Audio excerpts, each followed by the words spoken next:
I've got 309 videos in my watch later playlist, and it's TLDR, time. everybody It's else time. We seems to be gotta doing we gotta check it out. so much more with their life and still have energy left at the end of the day.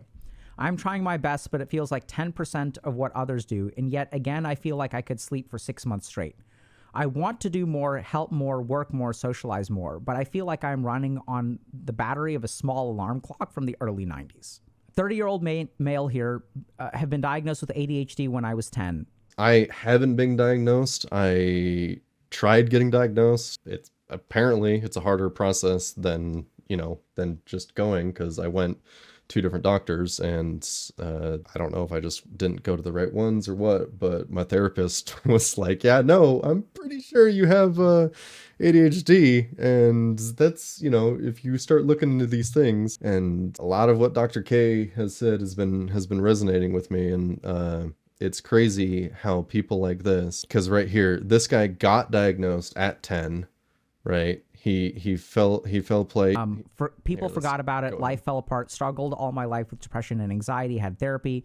Got re-diagnosed at 26. Finally, stuff started to make sense. And the past 4 years have been the best of my life so far. Lately, though, the past few weeks, I've noticed that I'm becoming increasingly quieter, more tired, and generally Yeah, it's never one thing, man. Everybody will tell you, like, as soon as you complete one objective, there's another objective to do. And this guy got, what does it mean to get re-diagnosed? What does that mean for people?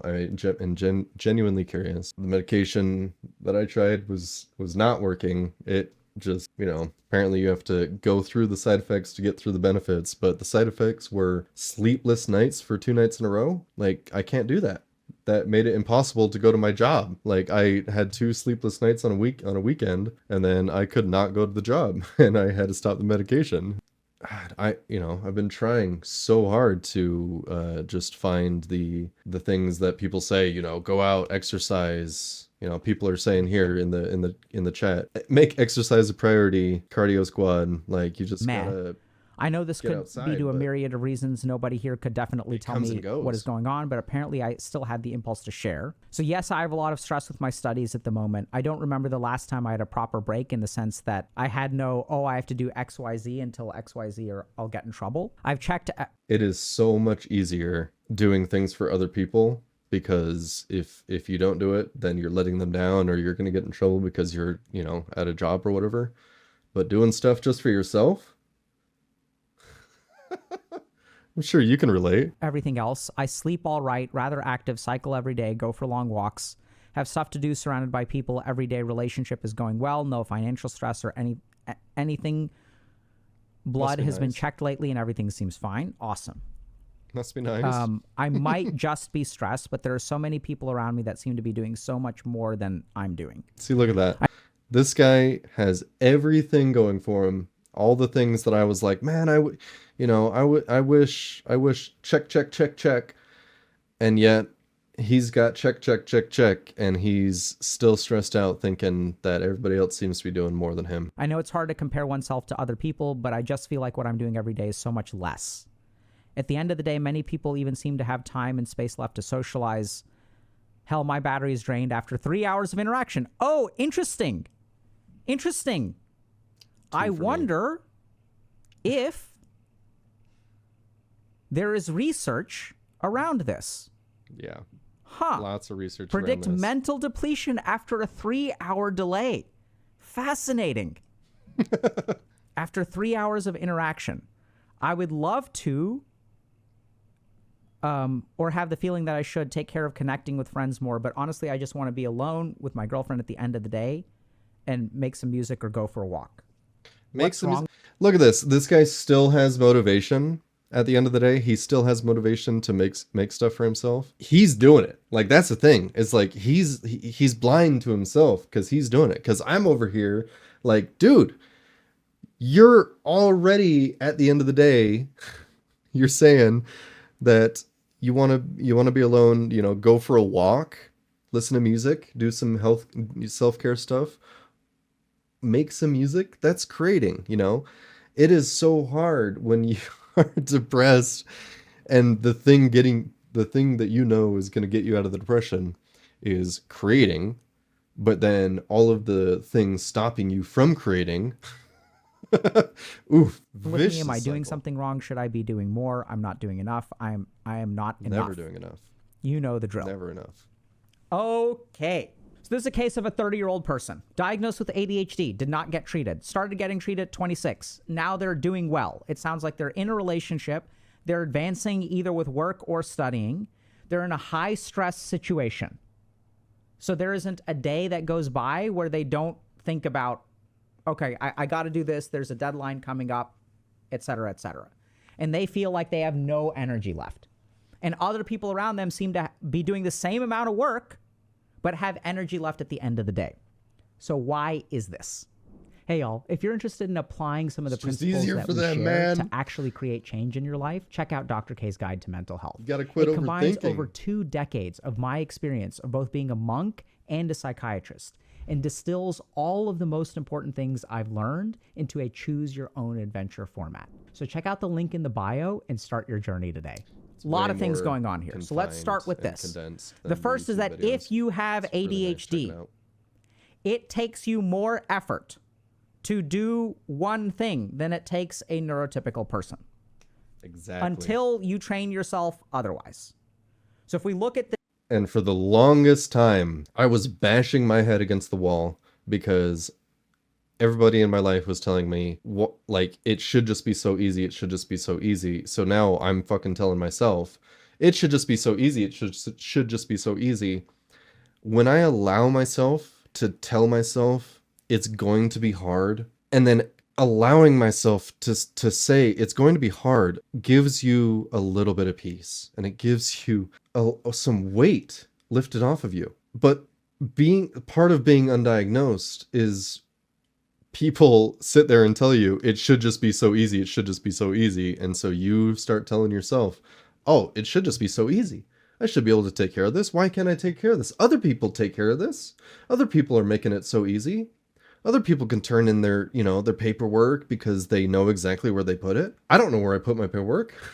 I don't know where I put my homework. That was one of the biggest struggles, was just turning it in. the nature of distractibility, I've got to work on a paper. Open up a Word document, start typing, and then I get distracted. Oh, I need to find this thing. I pull this thing out. I start reading it. Okay, this paper is over here. I don't understand what this means. I'm going to look at something on Wikipedia. Once I'm on Wikipedia on the computer, I'm going to alt tab and watch some YouTube.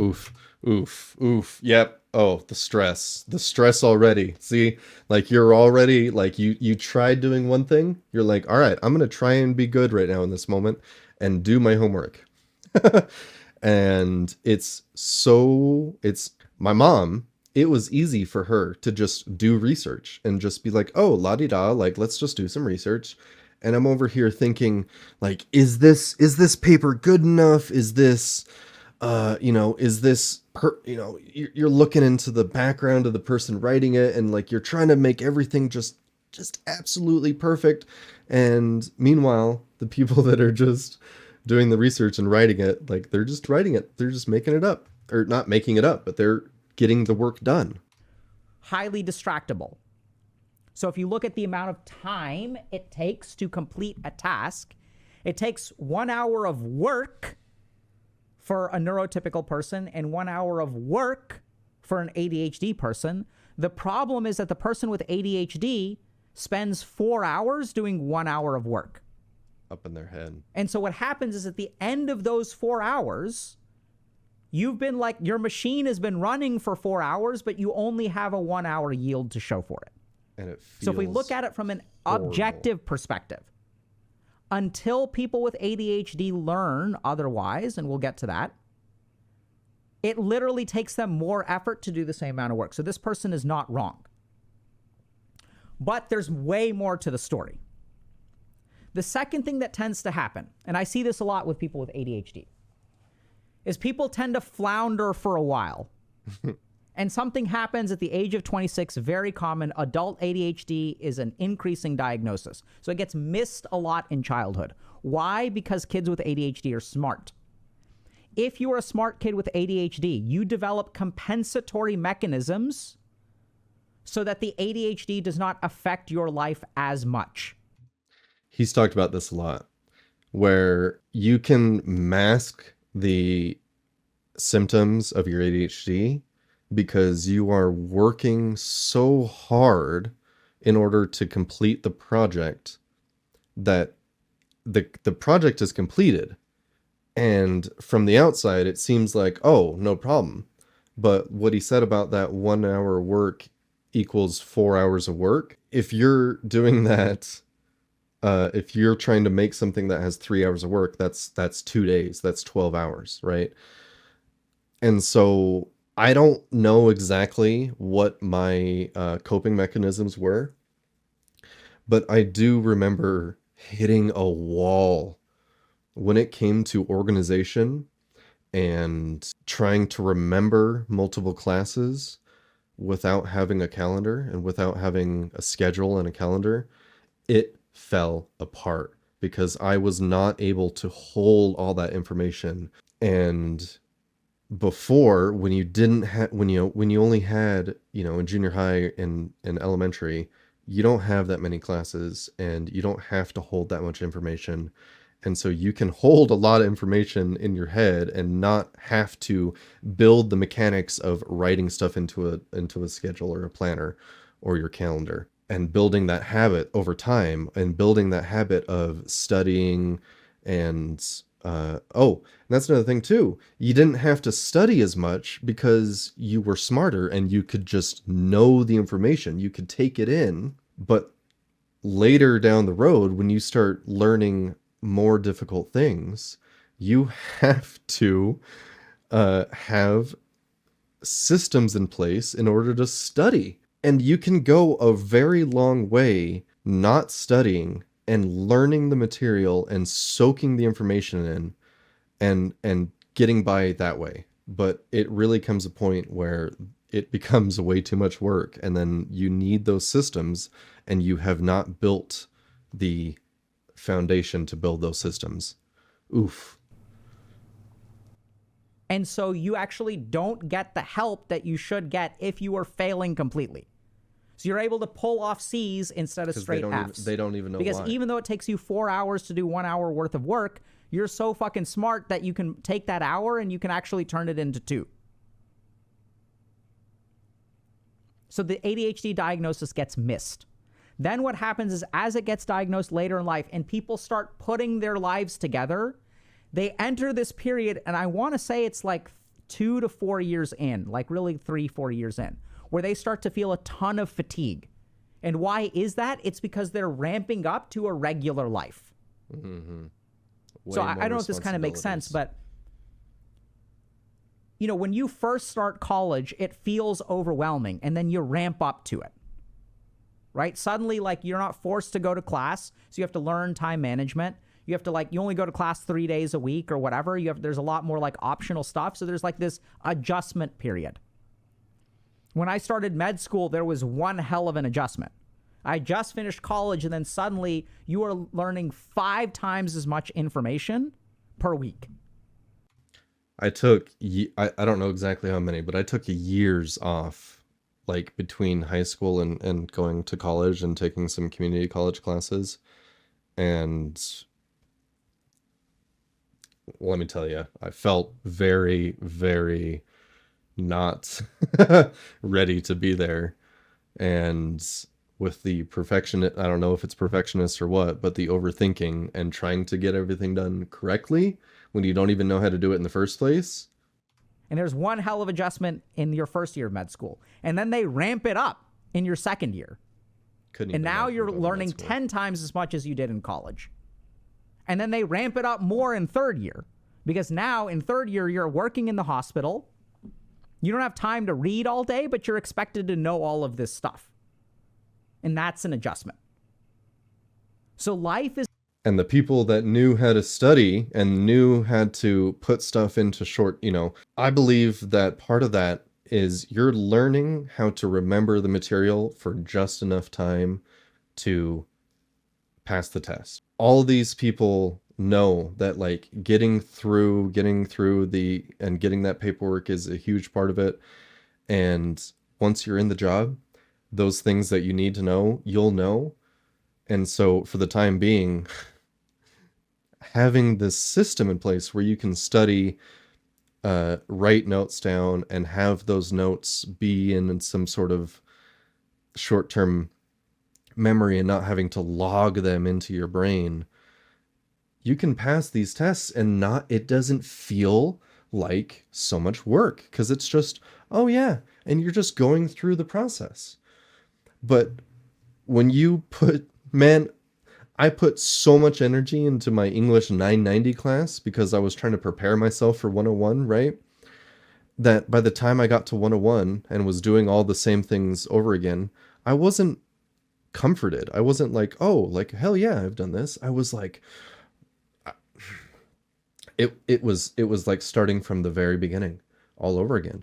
And it was because you don't have those fun foundational steps in place. And you get ramped up and you're not there It's yet. a series of adjustments. And what happens with people with ADHD is, since they're so behind in life, as they start to catch up and they become somewhere on the level of normal human beings, if you compare yourself to your peers, like, they've gone through that adjustment phase and you're still adapting. So it can feel like it's really, really, really hard for you to, like, survive. Even though you're surviving, it feels very exhausting. That will get better. And I see this really with people with ADHD, like in year 3 or 4 of college, where now they're like playing in the big leagues with everybody else. And that's just tiring in and of itself. The third thing that's going on here is stress. So if you sort of think about your 3rd or 4th years, those are objectively harder than your 1st or 2nd years in a lot of ways. Hits, right? Advanced classes, more intensive material. You're writing theses, things like that. There's like other like kind of advanced stuff. Generally speaking, it can be easier for a lot of people because you enjoy it more, hopefully. But the workload is objectively higher.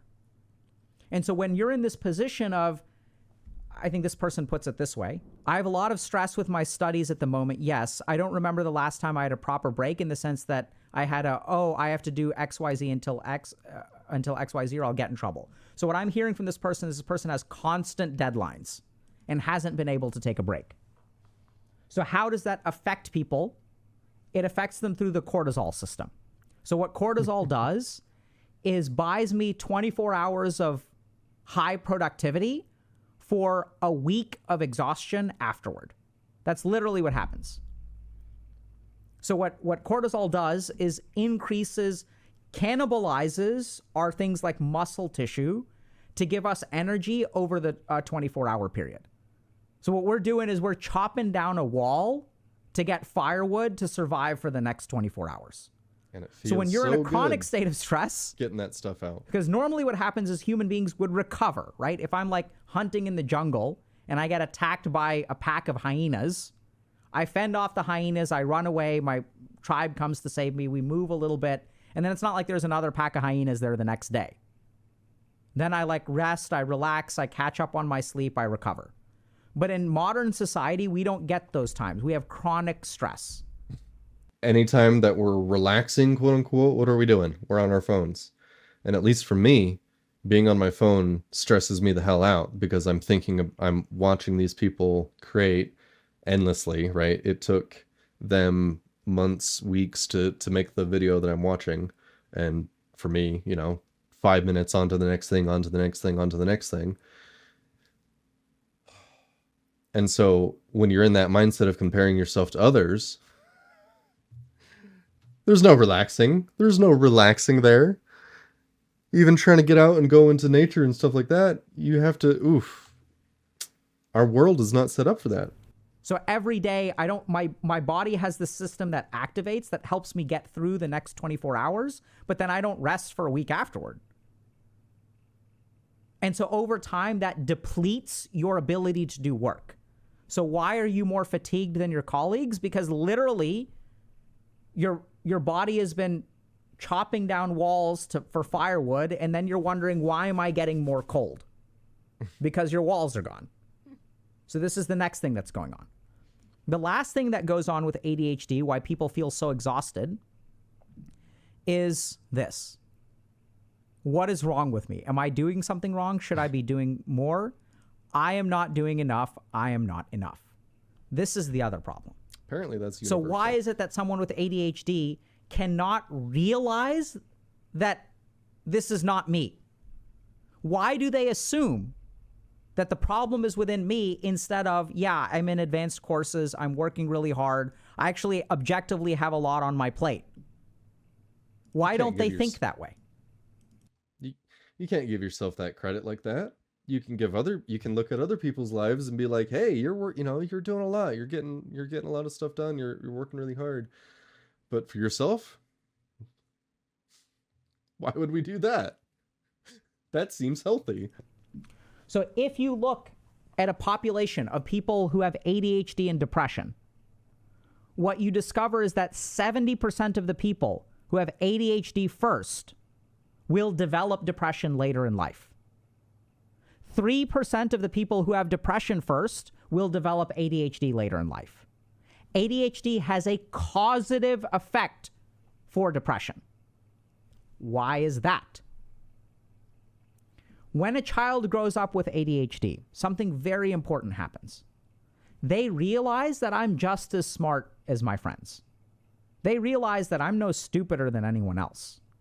But they also see when they're in the first grade, the second grade, they're 6 years old, 7 years old. They start to realize that I'm not able to do what they're able to do.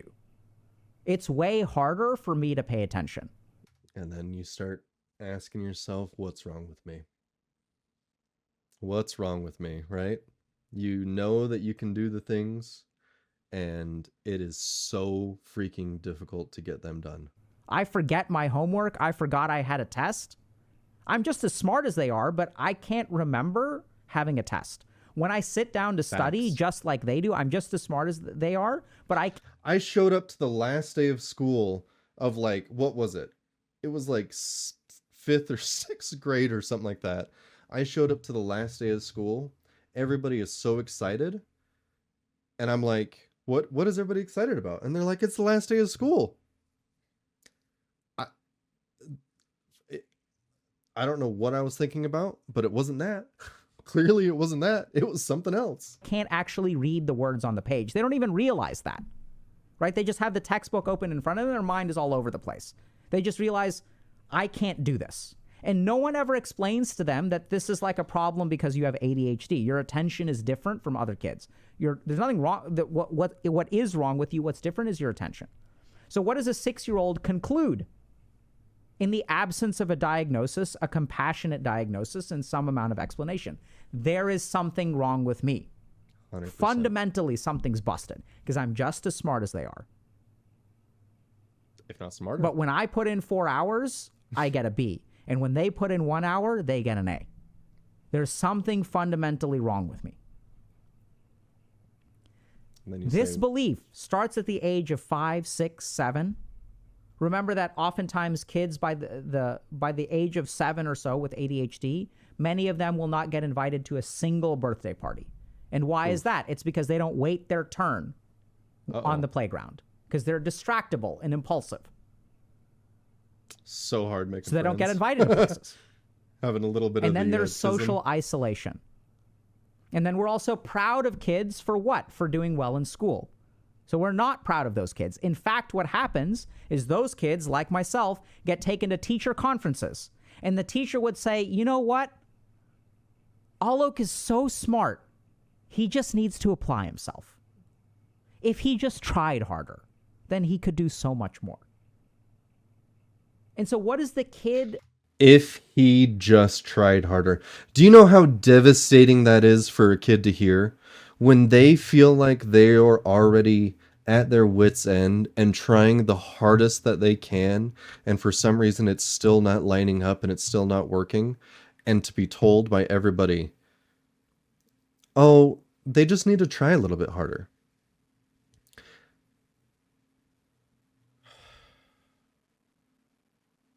It's defeating.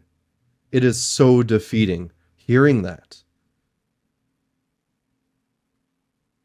Instead of learning the different ways that you can just try and the different techniques, because everybody's not the same. We learn differently. And it is important to recognize that. It is important to be able to see that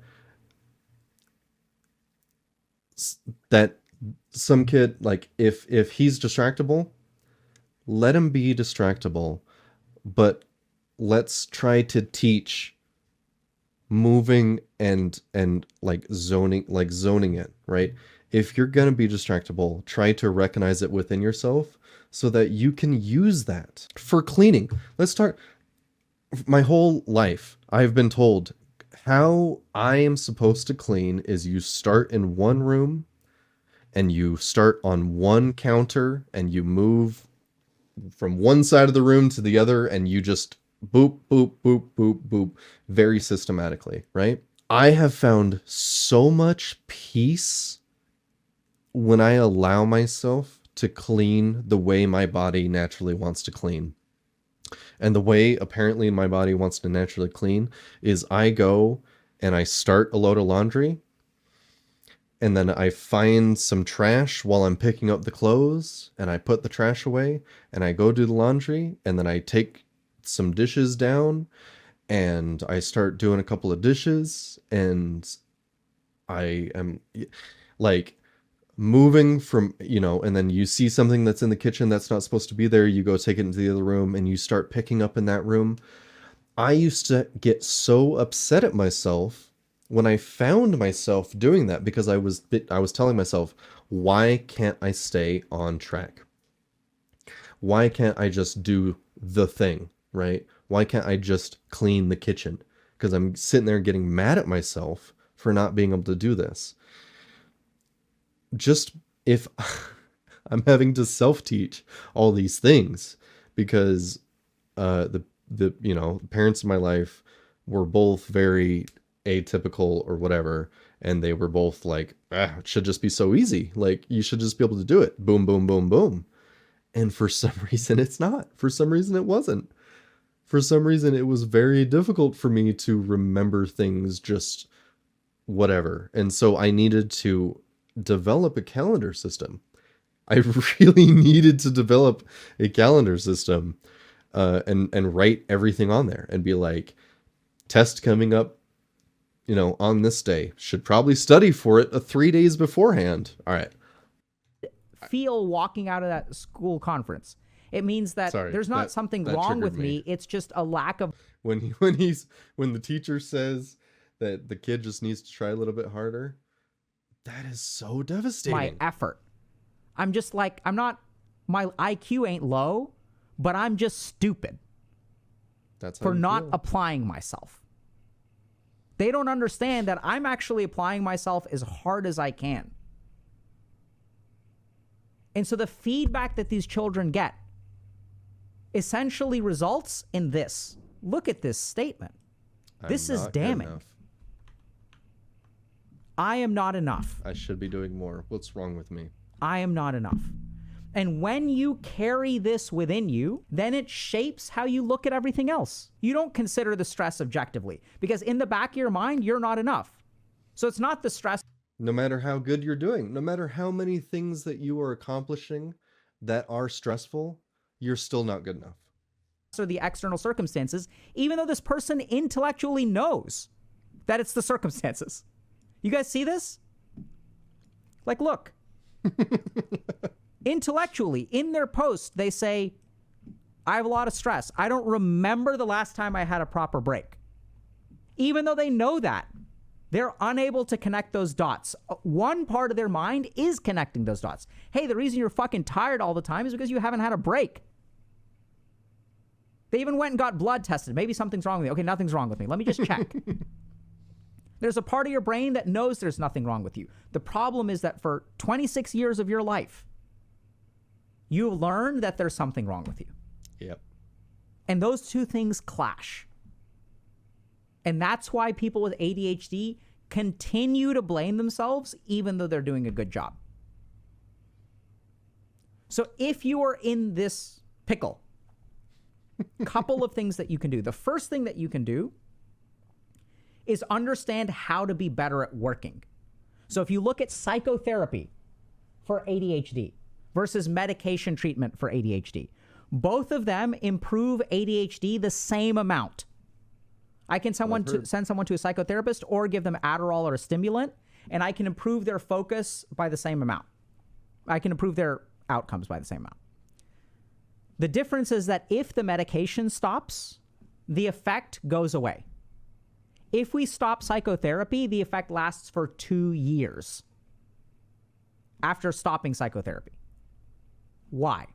So what psychotherapists will do is teach people with ADHD how to function in this world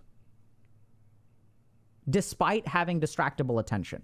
It means things like get really good with your calendar. Make a to-do list. So one tip that I'll give people is that if you're working on a project, find all of your materials first and assemble them. Don't go and look for materials in the middle of your work.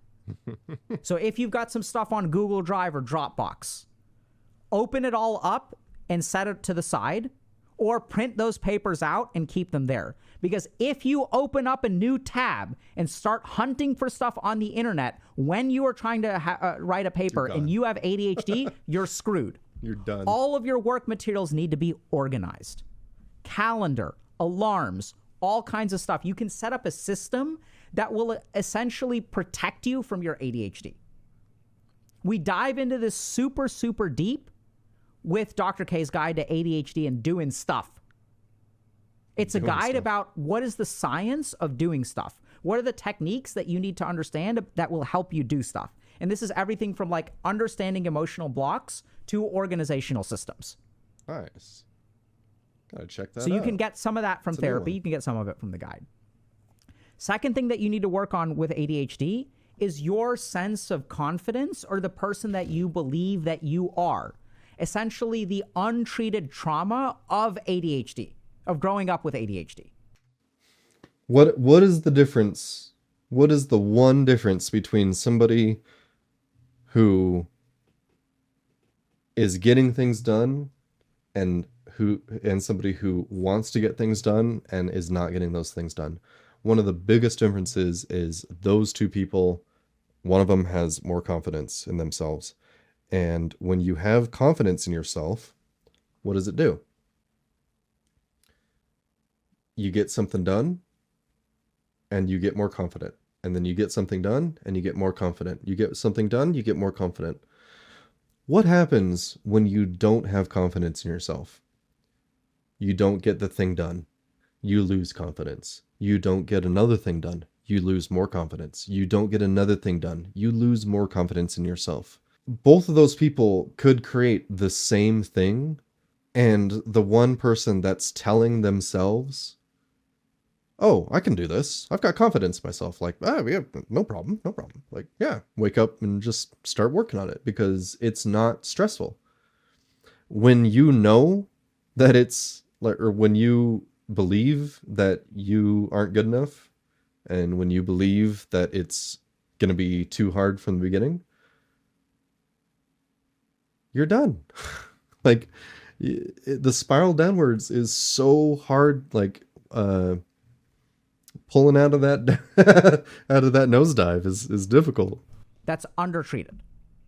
Because then you will form conclusions about yourself that will sabotage your efforts to do better in life. This is something that a psychotherapist will help you with. And when I work with a patient with ADHD, what I basically do, I have a 1-2 punch. So I'm going to help them with all these organizational skills, and I'm going to work on their confidence. So I'm going to treat this patient as if they have depression. And if I can get them to believe in themselves again, it'll change the way that they look at the world. So this is like the key thing to do, right? So you need to learn the organizational tools that will protect you from your ADHD. Meditation is also great. You can train your executive function and stuff like that. That's what we cover in the guide. And absolutely go see a therapist. Third, 4 things you can do. You can absolutely go get your hormones checked, go see a medical doctor, start medication if that's what you want to do. Yeah, there's probably like 20 things that you can do. But the beautiful thing is I work with a ton of people who have ADHD who are very successful and did not start out that way. That you can boil it down to. There is absolutely a methodology to this. In this case, is textbook. And if you're someone who struggles with this, where even though you're doing better in life, it feels so exhausting. And other people seem to be playing life on easy mode and you're playing life on hard mode. You can still down the bosses and beat the level, but it costs you so much more. And you carry around this idea that, like, I'm not enough in some way. This needs to be fixed. Both of them can absolutely be fixed. With some simple organizational skills and like workflow kind of stuff, you can learn how to study with a distractible mind and work on your confidence. That's what will ultimately help you realize, like, okay, I can do just as well as someone who's neurotypical in this world. I just need to play the hand that I'm dealt. Exactly. Instead of copycatting neurotypical kids. That's where ADHD kids get screwed. Hell yeah. Great video. I'm glad I finally watched it. Very good video. Put it in the description. Man, I really need to stop trying to do it alone. I think that's one of the biggest steps for me, is trying to find people in my life that I can work with. You know, I had a therapist a while ago, but I think it's time to, and for whatever reason, the coaching just wasn't working for me. But maybe he was saying psychotherapist is who helps you get those fundamentals down. So yeah, we'll check it out.